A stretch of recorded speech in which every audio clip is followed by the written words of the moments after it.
Hello student, last period we might have been studied the process of double fertilization. Now today we will going to discuss about the post fertilization changes. Post fertilization changes means the changes that occurs after the process of fertilization called as post fertilization changes. The changes that occurs the changes that occurs after the process of fertilization are called as post fertilization changes. Post fertilization changes mainly included two types of changes, that is development of endosperm and another change, that is development of embryo.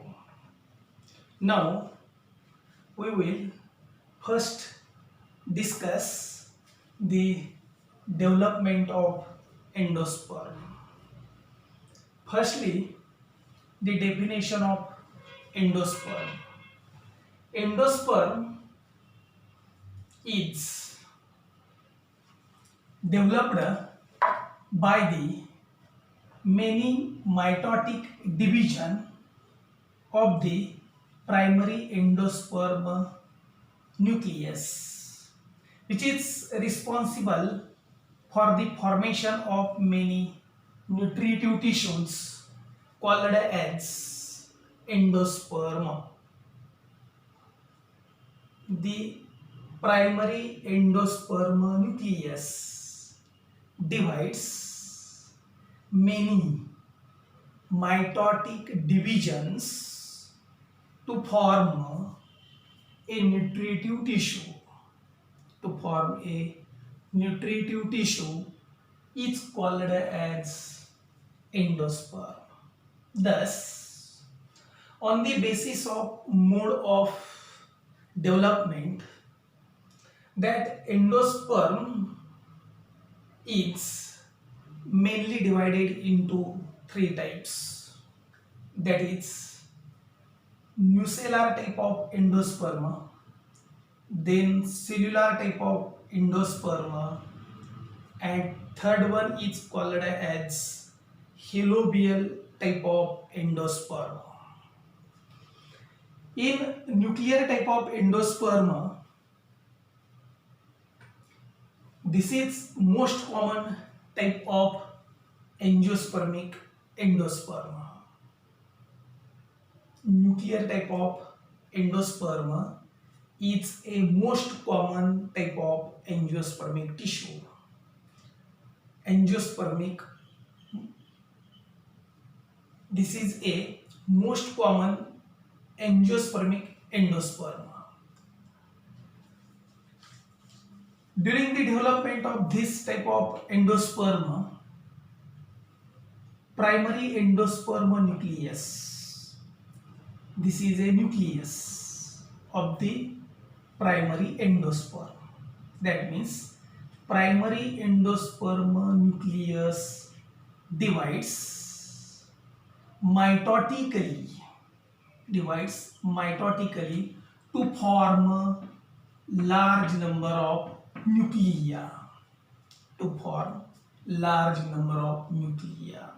These nuclei then push towards the periphery due to the appearance of large vacuole. After the formation of many nuclei, cell wall formation takes place in between these nuclei to form a multicellular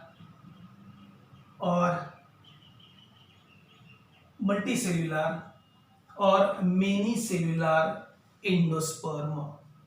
Example, wheat, sunflower, and coconut. In coconut, peripheral endosperm is multicellular, and at the center it may be vacuolar or pre-nucleated endosperm. पाठीमागच्या पिरियडला आपण माहिती डिटेलमध्ये बघितलेली आहे double fertilisation. Double fertilisation मध्ये आपण पाहिलेलं होतं या ठिकाणी हा एम्ब्रिओ सॅक आहे किंवा यालाच फिमेल गॅमेटोफाइट असं म्हणतात. 7 सेल्ड आणि 8 न्यूक्लिएटेड हा एम्ब्रिओ सॅक असतो. याच्यामध्ये एग ॲपॅरेटस म्हणजेच सेंटरला एक सेल आणि साईडला सिनर्जिड्स असतात. सेंटरला सेकंडरी न्यूक्लियस असतो आणि या ठिकाणी चलाजल एंडला अँटीपोडल सेल असतात. डबल फर्टिलायझेशनच्या वेळेस एक मेल गॅमेट हा एगला फ्यूज होतो आणि त्याच्यापासून एम्ब्रिओ तयार होतो की ज्याची माहिती आपण नेक्स्ट पिरियडला पाहणार आहोत. हा सेकंडरी न्यूक्लियस आहे आणि याला दुसरा मेल गॅमेट फ्यूज होतो आणि यापासून निर्मिती होते ट्रिप्लॉइड प्रायमरी एंडोस्पर्म न्यूक्लियसची. आणि मग हा एंडोस्पर्म कशा पद्धतीने तयार होतो याचीच माहिती आज आपण पाहत आहोत. तर सुरुवातीला एंडोस्पर्म म्हणजे काय आपण सांगितलेलं आहे. एंडोस्पर्म म्हणजे प्रायमरी एंडोस्पर्म न्यूक्लियस यांचं फ्युजन झाल्यानंतर या ठिकाणी हा ट्रिप्लॉइड म्हणजे हा सेकंडरी न्यूक्लियस हा डिप्लॉइड असतो आणि मेल गॅमेटचा एक न्यूक्लियस म्हणजे या ठिकाणी ही ट्रिप्लॉइड सेल तयार होते. ट्रिप्लॉइड प्रायमरी एंडोस्पर्म न्यूक्लियस म्हणजे ट्रिप्लॉइड सेल तयार होते. याच्यामध्ये जो न्यूक्लियस आहे तो सुद्धा ट्रिप्लॉइड असतो. तर अशा पद्धतीने या सेल मधला हा जो न्यूक्लियस आहे हा न्यूक्लियस काय होतो मायटॉटिकली मेनी टाइम्स रिपीट होतो आणि त्यापासून एका न्यूट्रिटिव्ह टिश्यूचा समूह निर्माण होतो की ज्या न्यूट्रिटिव्ह टिश्यूलाच पुढे चालून एंडोस्पर्म असे म्हटलेले आहे. आणि मग हा एंडोस्पर्म 3 प्रकारचा या ठिकाणी आपल्याला पाहायला मिळतो. त्यापैकी पहिला टाईप आहे तो म्हणजे free nuclear type of endosperm किंवा त्यालाच न्यूक्लियर टाईप ऑफ एंडोस्पर्म असे म्हणतात. न्यूक्लियर टाईप मध्ये काय होतं, ही एंडोस्पर्म सेल आहे बरोबर.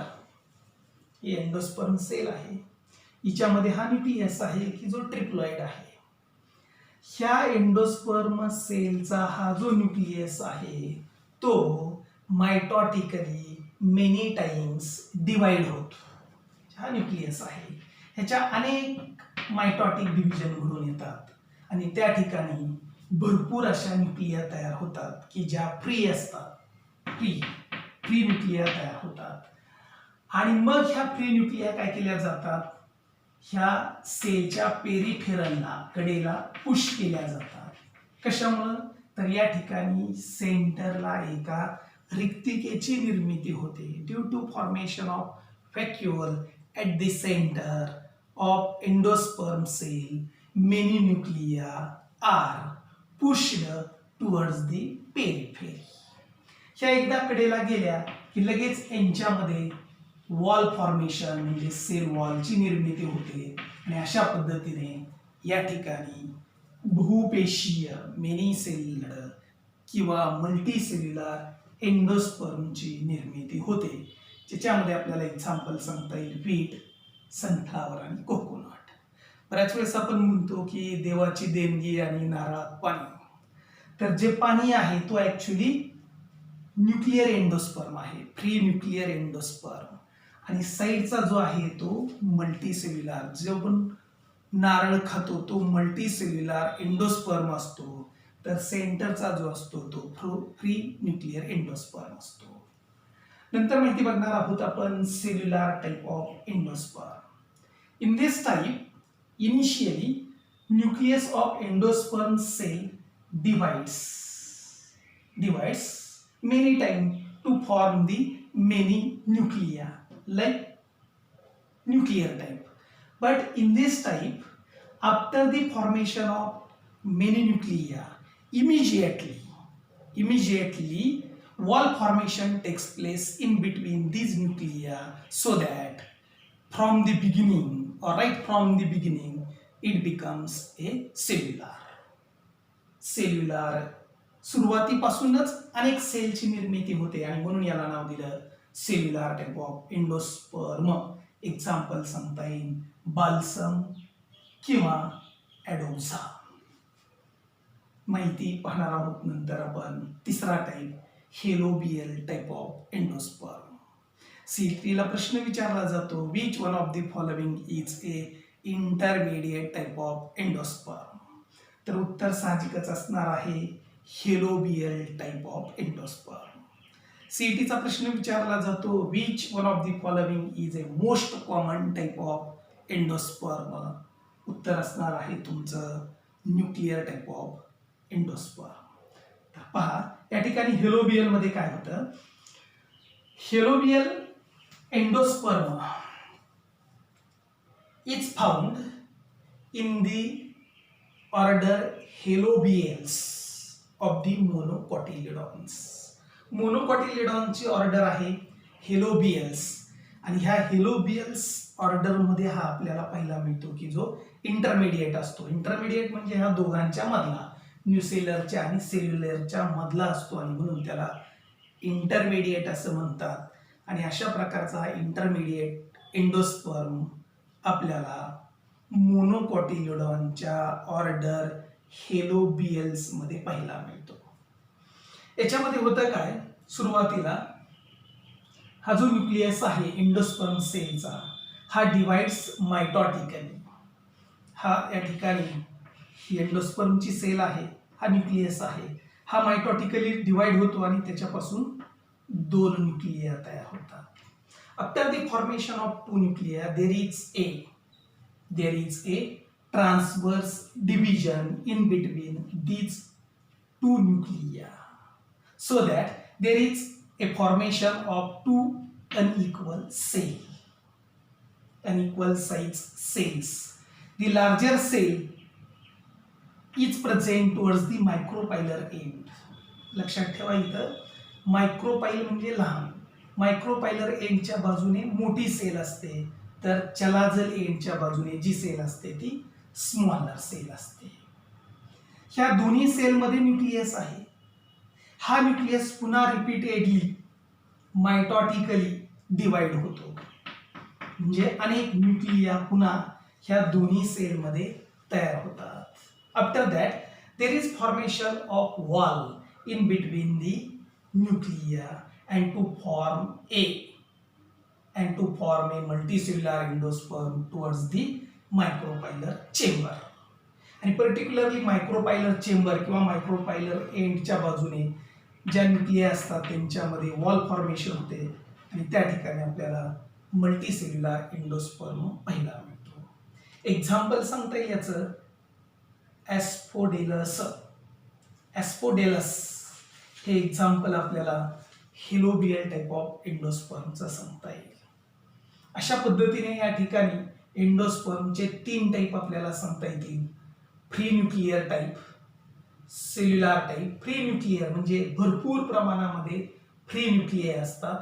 सेल्युलर म्हणजे फ्रॉम द बिगिनिंग, लगेचच न्यूक्लियर डिव्हिजन झाल्याबरोबर लगेच आपल्याला सेल पाहायला मिळतात म्हणून त्याला सेल्युलर असं म्हणायचं. आणि हेलोबियल म्हणजे intermediate in between nuclear and cellular type. अशा पद्धतीने या ठिकाणी ह्या तीन टाइप बद्दल आपल्याला माहिती सांगता येईल. नंतर माहिती पाहणार आहोत mosaic endosperm. The endosperm which contains two different types of tissues called as mosaic endosperm. ज्या एंडोस्पर्मची निर्मिती ही दोन वेगळ्या प्रकारच्या टिश्यूपासून झालेली असते त्यावेळेस त्याला आपण मोझॅक टाइप ऑफ एंडोस्पर्म असे म्हणतो. याची माहिती आपण डिटेल्समध्ये पाहणार नाहीत किंवा आपल्या बोर्ड बुकमध्ये याची माहिती डिटेल्समध्ये दिलेली नाही. फक्त लक्षात ठेवा मोझॅक एंडोस्पर्म जो एंडोस्पर्म हा 2 डिफरंट टिश्यूंपासून बनलेला असतो त्यावेळेस त्याला आपण मोझॅक एंडोस्पर्म असं म्हणतो. तर अशा पद्धतीने या ठिकाणी आपल्याला पोस्ट फर्टिलायझेशन चेंजेस मधील पहिला चेंज म्हणजे फॉर्मेशन ऑफ एंडोस्पर्म बद्दल माहिती सांगता येईल. तर सुरुवातीला एंडोस्पर्म म्हणजे काय आणि एंडोस्पर्मची निर्मिती 3 वेगवेगळ्या वेज नुसार घडून येते आणि त्या डिफरंट वेजची नावं आहेत न्यूक्लियर, सेल्युलर, हेलोबियल आणि त्यांचे एक्झाम्पल्स. अशा पद्धतीने माहिती सांगता येईल. बोर्डासाठी प्रश्न याच्यावरती विचारलेले असतात आणि त्याचबरोबर CETचे सुद्धा प्रश्न विचारलेले असतात. तर ठीक आहे, धन्यवाद.